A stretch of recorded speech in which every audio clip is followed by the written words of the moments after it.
New York ending its descent into the seventh circle of hell because of the libs, it needs to happen, folks. It needs to happen. And I think last night was a major blow in that struggle against the lunacy of the libs.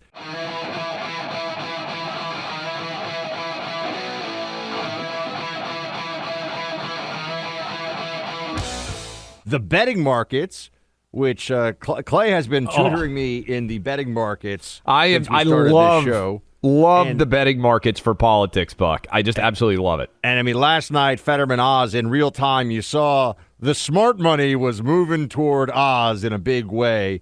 But it was a night of two massive debates. I mean, if you're trying to come up with a list of the top five, at least in my opinion, top five most important overall races right now that are really tight, Fetterman Oz is clearly on that list.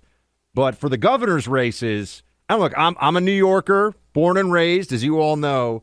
For the governor's race, New York ending its descent into the seventh circle of hell because of the libs, it needs to happen, folks. It needs to happen. And I think last night was a major blow in that struggle against the lunacy of the libs. The New York Post's cover today was "Give 'em Zell," which a double entendre, I believe, right? Like, it was really solid performance from Lee Zeldin. Let's just start with this, because it came up as well, Clay, in the DeSantis debate, which I saw in person. I watched live last night the Zeldin debate. I wasn't there, but I watched the DeSantis debate in person. The audience there was probably the most interesting situation that actually happened that night. But the issue of how is a state doing, well, you can just look at, are people with the ability and means moving to the state or from the state, right? Because moving sucks. You've moved a bunch. You've moved internationally. I've moved a dozen times, give or take, as an adult. It is always a pain. I always tell everybody, empty out the closets first, because the closets is where all the bad stuff is going on. You think the books you are solo on all those moves, though. For anybody out there that has got a family, oh my goodness, moving with a family is so difficult to pull off. I'm sure. I moved as a young married guy, and comparably, I mean, it was nothing compared to moving into this house when we had the 3 kids, and we weren't even moving that far. I mean, for people who have to travel long distances, it is just an incredible pain. I packed up in D.C. when I lived in D.C. as a CIA officer alone. I packed up a 1-bedroom apartment, drove the U-Haul, and unpacked it in New York City alone. I still think my hands shake from what a long and arduous day that was. But anyway, point being, when people move, it's because they feel like they got to move. And Lee Zeldin points out in his debate with Hochul, hey, Governor Hochul, why are you and the libs doing such a great job that people are fleeing New York in greater numbers than any other state in the country? Play 10. For me, you ask me, why does New York lead the entire nation in population loss? Because their wallets, their safety, their freedom, and their quality of their kids' education are under attack. So they're hitting their breaking point. They're looking at other states like the Carolinas, Tennessee, Texas, Florida, and elsewhere, and they feel like their money will go further, they'll feel safer, and they'll live life freer. The state is at a crossroads. We were at a crossroads in 1994 when New York elected George Pataki, and we're at a crossroads right now. But as far as what happens with Kathy Hochul and one-party rule for 4 more years, outsized power of self-described socialists, we need balance and common sense restored to Albany. Very compelling pitch. Good Numbers job. don't lie, Clay. That's a great answer. And, when you're the challenger, you can hear it in Lee Zeldin's voice there, Buck. You get so few opportunities. I think this is the only debate that Hochul has agreed to, if I'm not mistaken, that you have so much that you want to say because you have prepped so well and you want to deliver everything so compactly and cogently so everybody can understand it. I thought Lee Zeldin did a really good job.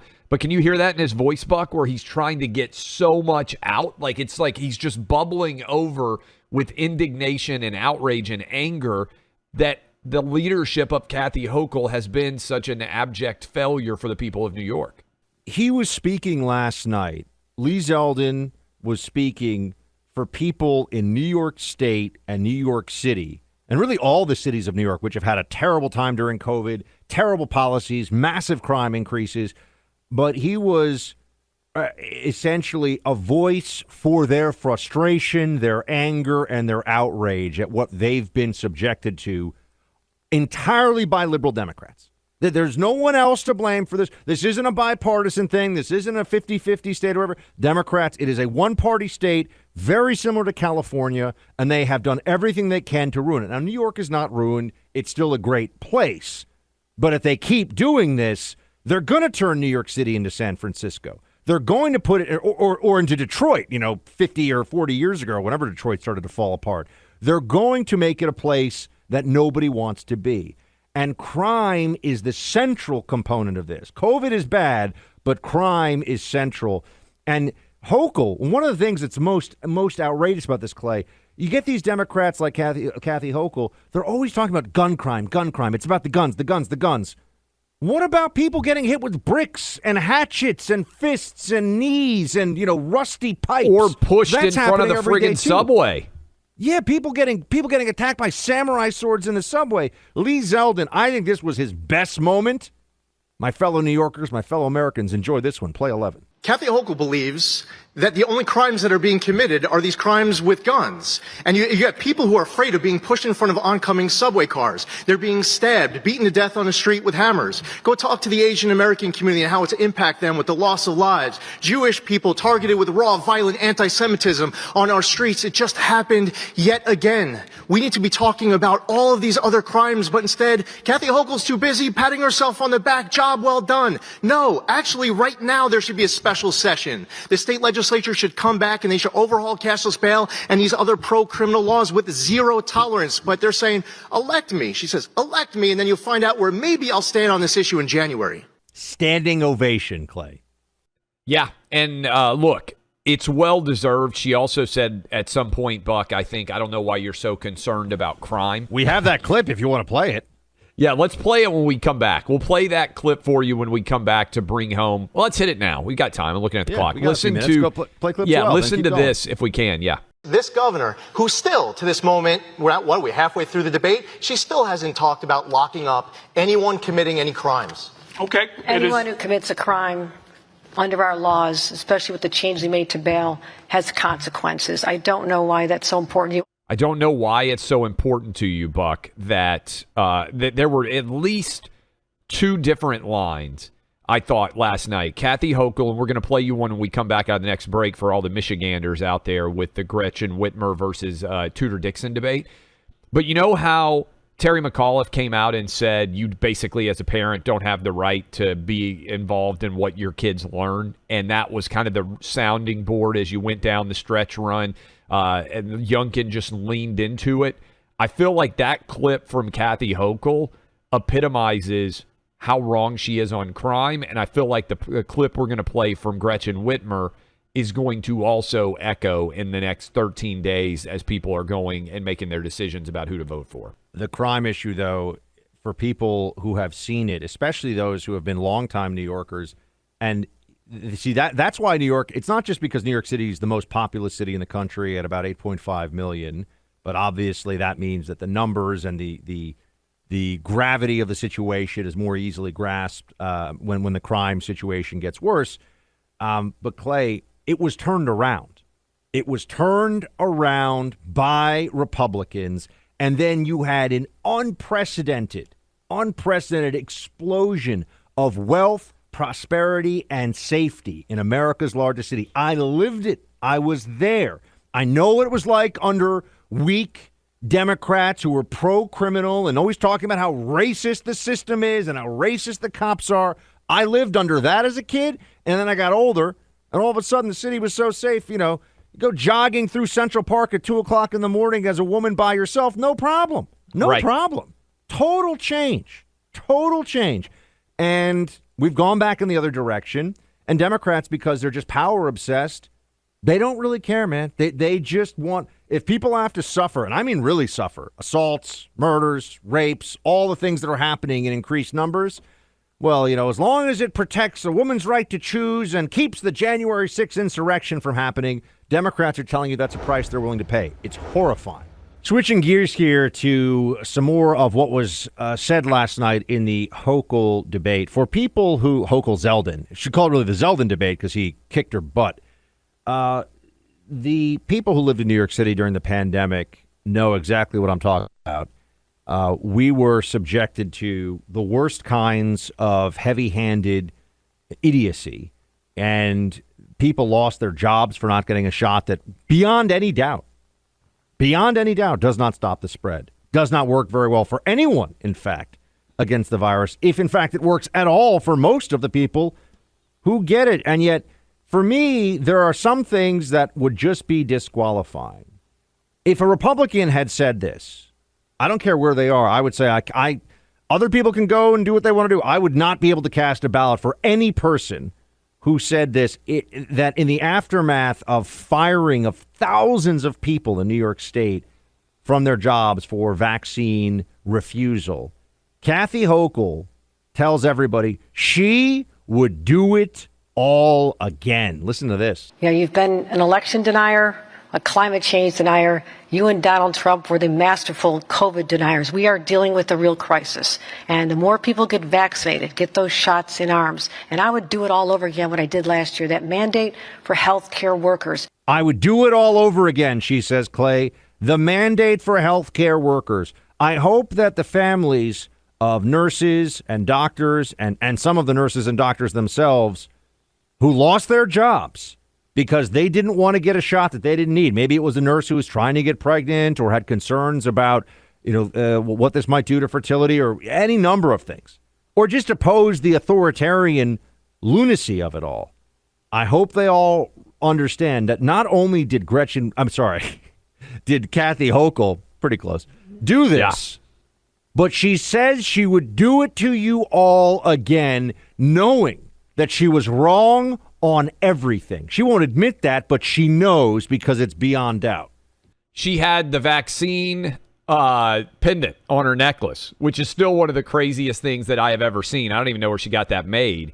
And today, Buck, in addition to her disastrous performance last night in the debate against Lee Zeldin, today, and I believe we have this audio ready, she came out and said kids need to get their masks back on because of this respiratory virus that's going around. Now, a lot of parents out there are going to understand what I'm talking about, but a lot of others may not have paid attention. Because so many kids were isolated and not around other kids, there's actually major issues now, unfortunately, with very young children when it comes to their immune system, because if you have had young kids, you know they're called oftentimes snot-nosed kids for a reason. Kids always have colds. Their noses are always running. They are passing viruses back and forth all the time when they are young, and that's how you're developing a strong immune system. Well, a lot of these crazy people kept their kids from circulating around any other kids. They kept them locked up in the house. They pulled them out of school.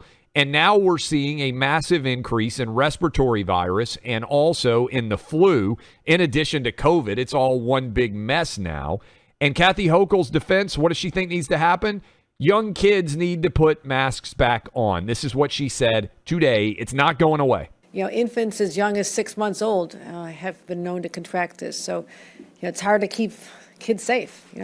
Think about the fact that a year ago, before a year ago, a lot of kids were wearing masks in a daycare center or in schools, and that did give them some level of protection. We're not mandating this, but we're saying parents, you got other kids, you got kids in school, preschool, and you got a baby at home. You really might just want to take these extra precautions. And by now, kids are more socialized to the idea of wearing a mask. It's not as strange to them. It's not as like, what is this all about? There's really cute masks out there. I've seen a lot of them. So that's something I'm encouraging all parents to consider for their children right now. And we're talking about how we can stop this spread. Cute masks. It's never going away. This abject moron says, yeah, they're so cute.